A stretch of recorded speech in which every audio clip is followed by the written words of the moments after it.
Hi friends, welcome. I hope this finds you well.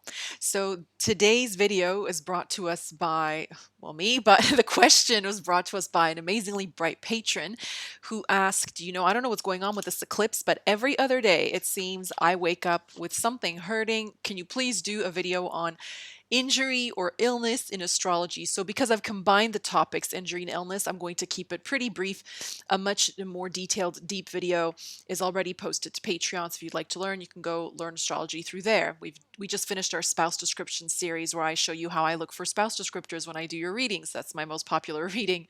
All right, so let's get into it. Injury and illness in astrology. We would like to start with the houses. I cannot stress enough how important the houses are. I feel like every time someone comes to me and says, I have advanced knowledge or I have intermediate knowledge, they don't know deep meaning of houses. And you have to set the scene in Fair Verona. You really have to know what you're talking about. So the obvious one is obviously going to be the first house. The first house is your body. It's specifically your head. Okay. It contains your brain. It holds the skull in place. So we always want to make sure that the first house is in good integrity, or the dispositing planet isn't coming from a harsh place, such as the 6th, 8th, or 12th house by transit. So what we're looking for is in illness, things that maybe you're born with, but in terms of injury, something that will trigger it through transit. So this is what I meant. The 6th house in general is going to be disease. The 8th is accidents and surgery. I mean, the 8th rules falling into a coma as well, and what happens after death. The 12th is obviously hospitalization, psychiatric institutions, and things of that nature. So also knowing the corresponding body parts to every house. So we can run through those very quickly. As I mentioned, the first is the body, the second is the face, the third is the hands, the fourth is the lungs, the chest, the fifth is the heart and upper abdomen, the sixth is the lower abdomen, the seventh is the internal reproductive organs, the eighth is the external reproductive organs, the ninth is the rump, the thighs, the bum, the 10th is the kneecaps, the knees, the 11th is the calves, and the ankles, and the 12th is feet. Okay, that's just the surface explanation. And the two planets we really look for are Mars and Saturn. Mars is going to be things that happen quickly, such as accidents, bleeding out, surgery, broken bones. These are all under the domain of Mars. Astrology has to encompass anything that could possibly happen in one's lifetime, with only 7 planets and 2 shadow planets. So ironically enough, Mars also is responsible for fixing things, okay? So just bear that in mind. Saturn is chronic illnesses, or what we would call maybe lameness, such as sorry, we have company, we have a co-astrologer today, a limp, things that you're going to have for a really long time, like blindness, okay, chronic illnesses that are never going to be, maybe there is a cure, but they might not be healed within you in your lifetime for whatever karmic reason or otherwise, okay? Okay, so an example would be Mars could be like a broken bone. Saturn could be something that happened to you so young, you basically have it forever. So Saturn rules hearing, and let's say in combination with Sun, or there's an affliction to Sun. Sun is fevers. So sometimes babies, they catch fevers when they're very young and they lose their hearing really small. Okay. Very young, like a year or under a year old is possible. Okay. It's rare, but it happens. And so let's say that happens, and then you see Saturn will inflict this condition upon that person. And if they go on to hear in their lifetime, it might be through like a cochlear implant or through technological means. But, that's a Saturnian effect, is one that you carry for a very long time. Okay, so examples. So very simple example is, let's actually go through very quickly what Mars, I mentioned Mars is bleeding. Mars rules the blood. Mars rules bone marrow as well. All right, so here we've got Mars transiting the first house for an Aquarius ascendant. So I think I'm going to call this one falling down the stairs, like very simple. Let's say like falling down the stairs. So let's just imagine and play that we have Saturn. We'll keep this very easy. We have Saturn here in the 11th house. Okay, cool. So Mars is breakage, and Aquarius rules uneven places, like sloped places. So Aquarius rules stairs, anything like doing, if you do parkour. So if Mars is transiting your first house and you're a parkour athlete, I highly don't recommend, if you're on a mountain and you're going to go zip lining, I highly recommend you wear a helmet.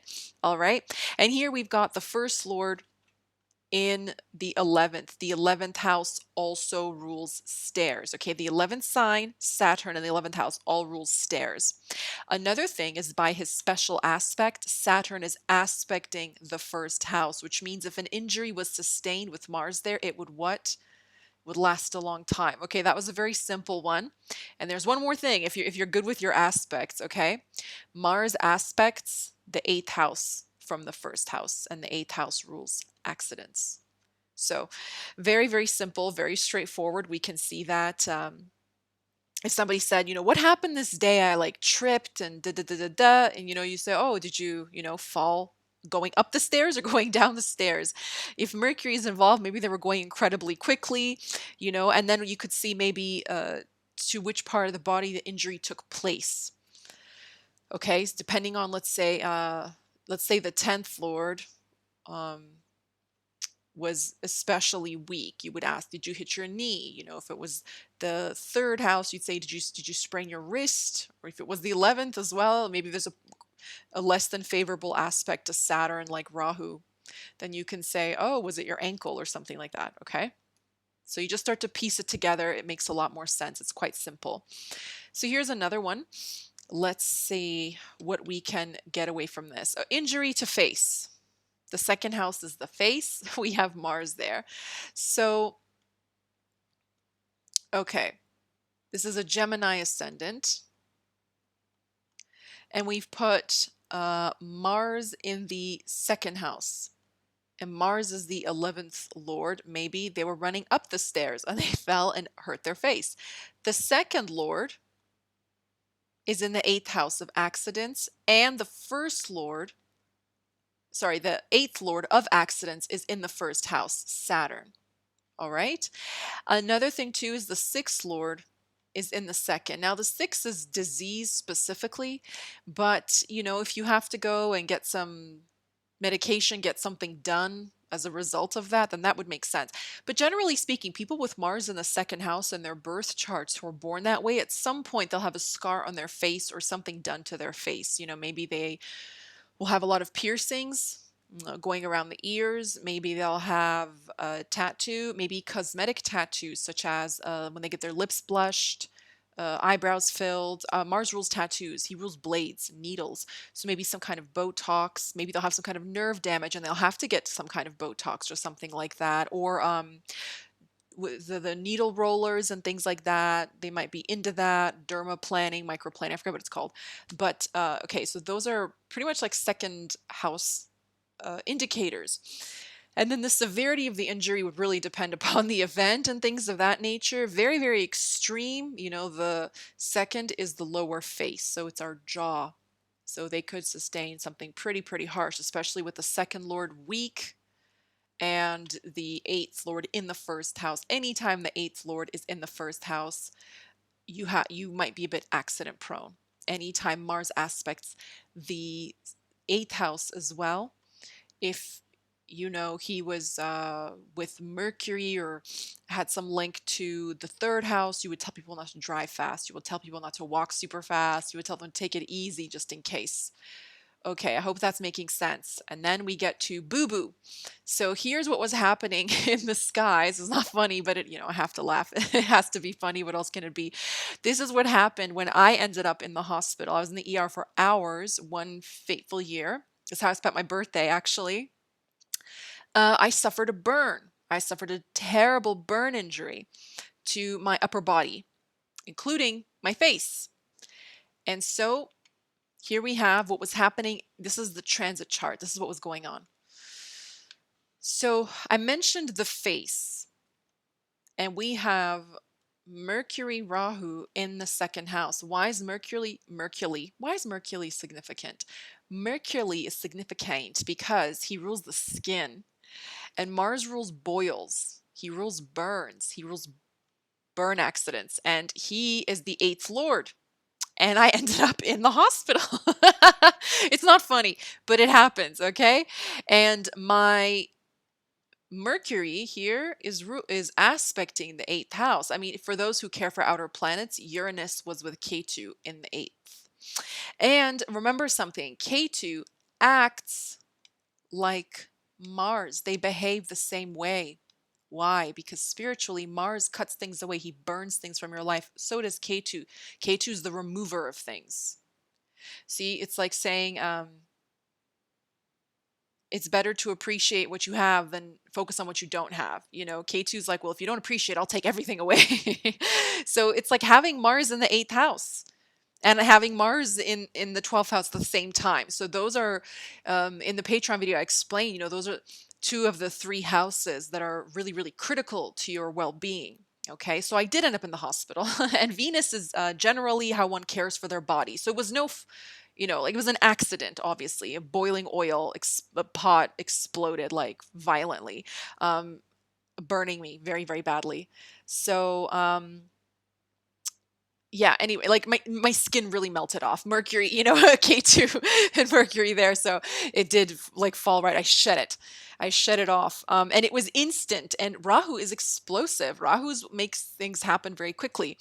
So, I mean, Uranus there, that makes perfect sense. Now, um, Venus is with Mars. She was retrograding. So there are some good things here, but let me finish what I would like to say. 12th Lord is involved with the first Lord as well. So that's always kind of like a time of, they say you should kind of reflect. No one can, no, I mean, you can predict going to the hospital. Why you go to the hospital will probably take a long time to figure out. But I mean, it's just such a common little thing that you would never think would happen, but it does. And another thing to note is it happened at home. I was cooking, so I can't really understand why my Saturn wasn't in my fourth house yet. I thought for sure that had to have been. He was inching. He was less than 2 degrees away from entering my fourth house. But this is my natal moon in the third, and he was over my natal moon. I was experiencing Sade Sati. Okay, so that was bad enough as it was. Anyway, I just wanted to mention that. That was kind of just a crummy, low, low time for me. But the fourth and the 12th Lord were conjunct. So I did something at home that landed me in the ER for the whole day. Basically, that was my birthday. It's so stupid. I mean, like if you ever went to the hospital on your birthday, you would think it would be like punk rock, like really like rock and roll, like 80s glam, like Motley Crue was just so dumb. It was a garlic bulb landed me in the ER. And then this is where the blessings come in. Okay, so Venus at the time was retrograde in the 12th, and she was getting ready to enter the first. She eventually would.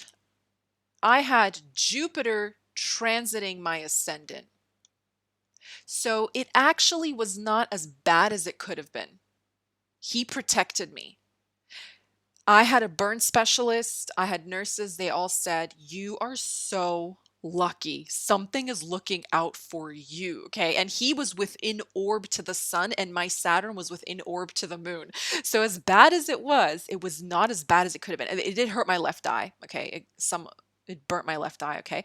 So, sun is going to affect sight as well. So, I thought, oh my gosh, I'm so incredibly lucky. You know what I mean? I got very, very fortunate. And then Venus is healing. Venus is healing of all kinds, basically. Venus is like listener. So I felt that I had a team that really listened to my concerns, and women in general came to my aid. So in the months that followed, this just obviously takes a really long time. Like burn injuries are really traumatic, which is why the Saturn moon combo is happening. I have to laugh because I'll cry when I remember. But women just came forth and said, "You know what? This happened to my nephew. He went and got this cream.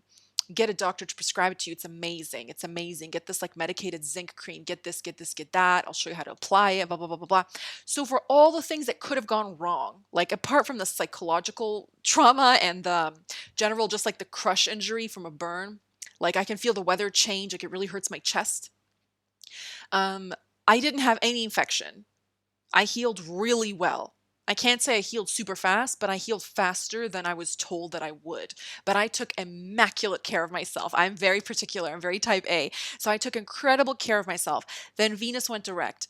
She went through my first house, and that was it.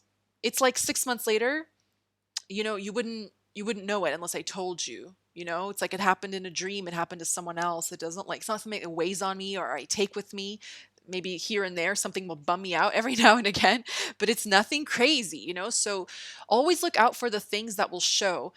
See, if Saturn was in my fourth house, I wonder if it would leave a lasting trauma because Saturn is phobia. Okay. Rahu is also fears. Rahu's fear of the unknown. And this happened to my skin. This is something that's never happened to me before. Saturn is fear of the known. So, you know, when he went through my fourth house and to this very day, I have never made that dish since. Ever. I was thinking of like finding the author online and being like, and another thing, you should make a warning because that people can go blind, you know? So always look for those things. So if you see what I mean, Saturn was not involved, right? In the place where it effectively happened. The Lord did indicate that it would land me in the hospital, but I'm wondering if it was just a little bit after, like a month later, if that would have turned out far worse. Okay, because it's something that I was cooking and it's something, you know, it could have put me off cooking forever because you're familiar with it, right? So it's going to freak you out for all your, for all your days. Um, but very, very interesting. So another thing I want to point out is, yeah, yeah. Yeah. Mars was aspecting my moon. Okay. Moon and Mars are combinations for cooking as well. So there you go. That was pretty fun. I mean, transiting Mars aspected my natal moon, aspected my third house. So I thought that was super, super fascinating when I look back on it. And, you know, whether it's going to be spontaneous, always look to the nodes. If you link the nodes to an outer planet like Uranus, goddamn, you know, which I don't really use very much unless I'm doing mundane astrology. And if you link in Saturn, it can be something that lasts a very, very long time. Okay. Also, Venus. Venus loves food. Mars is chefs, and Moon is like the kitchen, the home. It can also denotes nourishment. So I think that they were all kind of hanging out. There you go. So anyways, I hope you've enjoyed that. I hope that answers Megan's query, who asked the question, and anybody else finds that fascinating. Medical astrology is incredibly deep. I mean, it goes on forever. So if you want to do something interesting, I gave my patrons some kind of like homework they can look up if they like, and something that's really, really well recorded in our recent history is the AIDS, the HIV epidemic. So what you can do is go through like the early 80s all the way through the 90s. You have a 20-year window basically. You know, look at where was something generational because it affected for decades. Okay, look at the outer planets. Look at the sign. You know, look at where was it was transmitted through fluids, bodily fluids, sexual fluids, secretions, semen. Is Venus. You know, what was Venus doing when the news broke, or when some breakthrough came, or when some galas started hyping up or something like that? Okay, Moon is fluids in general, your lymphatic system. Mercury, skin, hands. I think I mentioned Sun. Sun is in Vedic astrology. Sun is bones. All right. Mars, blood, bone marrow. Who am I forgetting? Jupiter, liver. Jupiter gives us abscesses as well. Jupiter makes people jaundice. You know.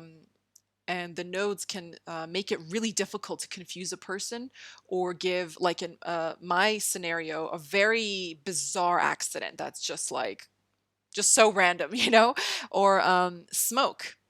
So anything, you know, it's smoky, it's hazy, it's hard to figure out what's wrong with that individual. And actually, like the inhalation of something can be an issue.